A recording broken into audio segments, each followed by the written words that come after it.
Calme-toi et réalise. Pour que tu puisses apprendre à me connaître, que tu puisses être certain que c'est moi, ton soi véritable, qui prononce ces paroles, tu dois d'abord apprendre à t'apaiser, à faire taire ton esprit humain, à tranquilliser ton corps et à faire cesser toute activité pour ne plus en être conscient. Tu ne seras peut-être pas capable de le faire d'emblée, mais je t'enseignerai la manière, si tu veux vraiment me connaître et si tu es prêt à le prouver en me faisant confiance et en m'obéissant dans tout ce que je vais maintenant te demander de faire. Écoute. Essaie d'imaginer que le « je » qui s'exprime dans ces pages est ton soi supérieur ou divin soi, qui s'adresse à ton esprit et à ton intellect humain et les conseille. Tu considéreras pour l'instant comme une personnalité distincte. Ton esprit humain est constitué de telle sorte qu'il est incapable de rien accepter qui n'est pas conforme à ce qu'il a déjà vu ou appris et que son intellect ne juge pas raisonnable. Par conséquent, en t'adressant à lui, tu utiliseras les termes et les expressions qui expliqueront le plus clairement à ton intellect les vérités qu'il doit comprendre, avant que l'esprit puisse s'éveiller à la conscience de ta signification. Le fait est que ce « je » est toi, ton soi véritable. Jusqu'à présent, ton esprit humain a été tellement pris par la tâche de fournir à son intellect et à son corps toutes sortes de péchés mignons égoïstes qu'il n'a jamais eu le temps de faire connaissance avec le vrai toi, son vrai Seigneur et Maître. Tu as été tellement pris et troublé par les plaisirs et les souffrances de ton corps et de ton intellect que tu en es presque venu à croire que tu es ton intellect et ton corps. En conséquence, tu m'as presque oublié, moi, ton divin soi. Je suis n'est pas ton intellect et ton corps. Et ce message est destiné à t'enseigner que toi et moi sommes un. Les paroles que je prononce ici et la substance essentielle de ces instructions visent à éveiller ta conscience à ce fait grandiose. Tu ne peux toutefois t'y éveiller avant d'avoir pu t'éloigner de la conscience de ce corps et de cet intellect, t'ayant maintenu si longtemps en esclavage. Tu dois me sentir en toi, avant de pouvoir savoir que je suis là. Pour que tu puisses devenir parfaitement inconscient de ton esprit et de ses pensées, ainsi que de ton corps et de ses sensations, pour pouvoir me sentir en toi, il faut que tu obéisses studieusement à mes instructions. Assieds-toi en silence, dans une position détendue, et une fois totalement à l'aise, laisse ton esprit absorber le sens des mots suivants. Calme-toi et réalise que je suis Dieu.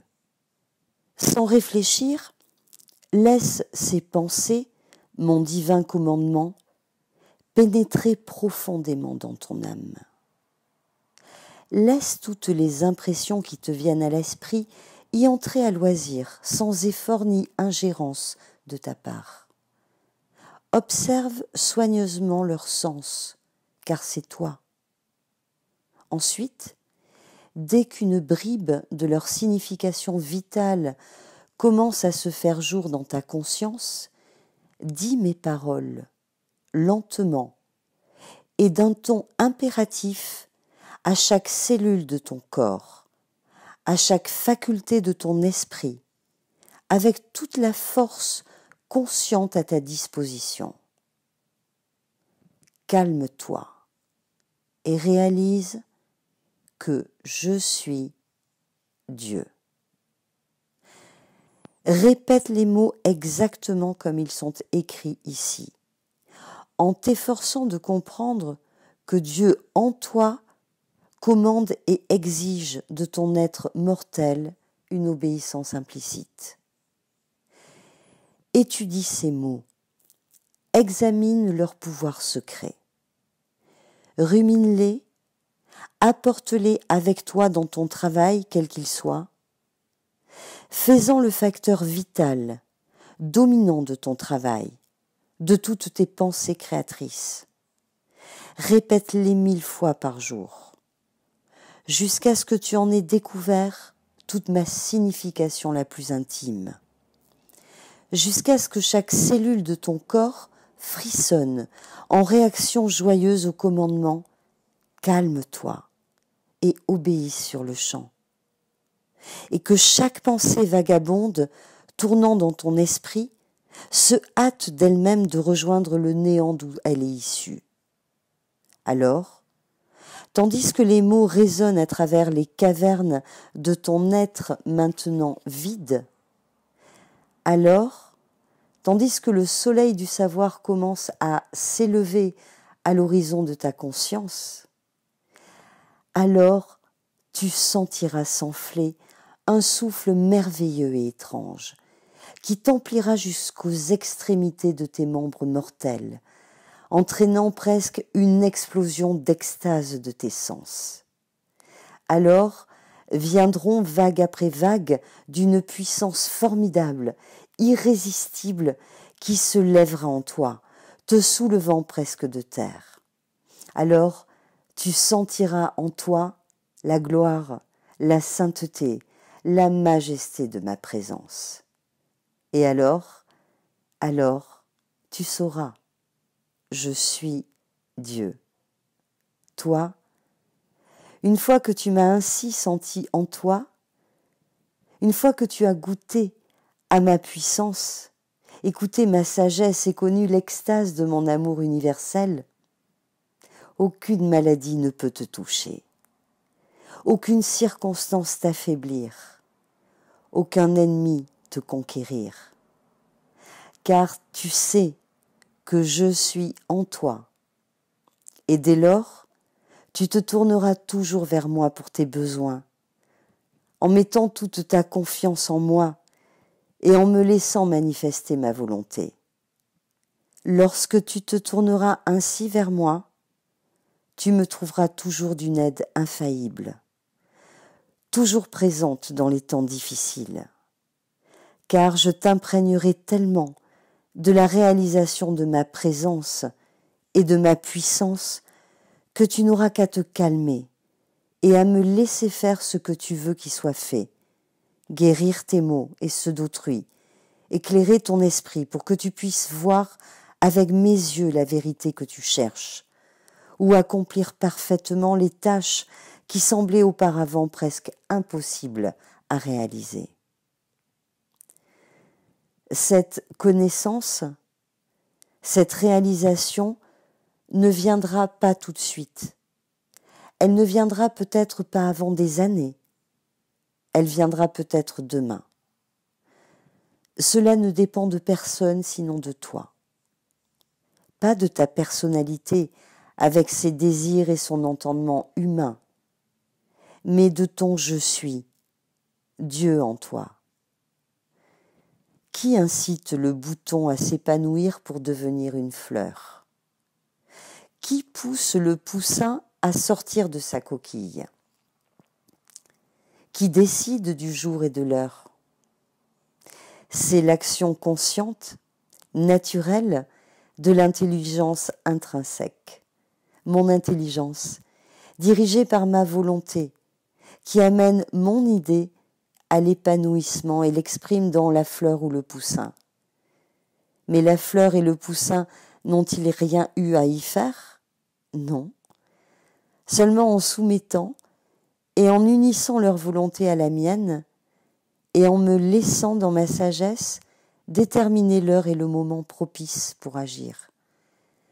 Car c'est seulement en obéissant à l'impulsion de ma volonté, les incitant à l'effort, qu'ils ont pu entrer dans la vie nouvelle. Tu pourras, avec ta personnalité, essayer 1 milliard de fois de sortir de la coquille de ta conscience humaine.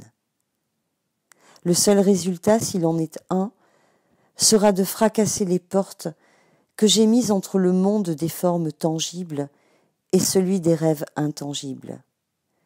Les portes étant ouvertes, tu ne pourras plus maintenir les intrus à l'extérieur de ton domaine privé, sans de nombreux bouleversements et beaucoup de souffrance. Mais, même à travers cette souffrance, tu pourras acquérir la force qui te manque et la sagesse nécessaire pour comprendre que ce n'est pas avant que tu renonces à tout désir égoïste de connaissance, de bonté et oui d'union avec moi, que tu pourras déployer tes pétales, montrant la beauté parfaite de ma divine nature, et rejeter la coquille de ta personnalité humaine pour entrer dans la lumière glorieuse de mon royaume céleste. Je te donne donc ces directives dès maintenant, d'entrée de jeu, afin que tu puisses apprendre à me reconnaître. Car je te promets ici que si tu suis les instructions que je donne dans ces pages, et si tu t'efforces honnêtement de les comprendre et d'y obéir, tu me connaîtras très vite, et je te donnerai tout à comprendre de ma parole, où qu'elle soit, dans un livre ou un enseignement, dans la nature ou dans tes semblables. S'il semble y avoir beaucoup de contradictions dans ces pages, cherche d'abord ma signification véritable avant de les écarter. Ne laisse aucun paragraphe, ni aucune des pensées qu'il contient avant de comprendre clairement tout ce qu'il suggère. Mais que ta quête et tous tes efforts se fassent dans la foi et la confiance en moi, ton soi véritable, intime, et sans anxiété quant aux résultats, car les résultats sont sous ma garde, et c'est moi qui m'en chargerai. Tes doutes et ton angoisse ne sont que de la personnalité. S'ils sont autorisés à persister, ils ne mèneront qu'à l'échec et à la déception.